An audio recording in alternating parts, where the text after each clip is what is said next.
നേരത്തെ ഉണ്ടായിട്ടുണ്ടെങ്കിൽ ഇങ്ങനെ പറയേണ്ട ആവശ്യം വരില്ലായിരുന്നു. എന്താണ് സമാജബോധമില്ല. അപ്പോൾ ഈ ഒരു അവസ്ഥ ഉണ്ടാകാതിരിക്കുവാൻ നമ്മുടെ ജനസംഖ്യ കുറയാതെ സൂക്ഷിക്കുകയാണ്.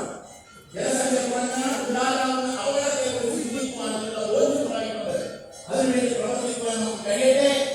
അങ്ങനെ ഈ ഭാരതം ഋഷീശ്വരന്മാരുടെ സങ്കല്പത്തിൽ അധികമായി തന്നെ ലോകത്തെ ഒരു കുടുംബമായി കണ്ടുകൊണ്ട് വസുദൈവ കുടുംബകം എന്ന ആ സങ്കല്പത്തിൽ മുന്നോട്ട് പോകാൻ നമുക്ക് കഴിയട്ടെ പ്രാർത്ഥിച്ചുകൊണ്ട് ഇനിയും കൂടുതൽ പറഞ്ഞാൽ അതൊരു അനൗചിത്യമായി പോകും. സ്വാമിജിമാർ സംസാരിക്കാറുണ്ട്.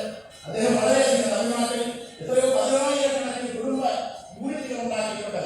ലക്ഷക്കണക്കിന് ആളുകൾക്ക് കുട്ടികൾക്ക് വിദ്യാഭ്യാസം കൊടുത്ത് ഈ സംസ്കാരത്തിലേക്ക് തിരിച്ചുകൊണ്ടു വരുന്ന മഹാവ്യക്തിയാണ് ചൈതന്യാനന്ദ സ്വാമികൾ. അതുപോലെ സംഘടനാപരമായി ഇരിക്കുന്ന നേതാക്കന്മാരെല്ലാം അത്തരത്തിൽ ചെയ്യുന്ന ആളുകളാണ്. അതുകൊണ്ട് ഇവിടെ ഗുരുക്കന്മാരുടെ കുറവുണ്ടോ, അവതാരങ്ങളുടെ കുറവുണ്ടോ, ഈശ്വരന്മാരുടെ അഭാവങ്ങളോ അല്ല നമുക്ക് പ്രശ്നങ്ങൾ ഉണ്ടായിട്ടുള്ളത്.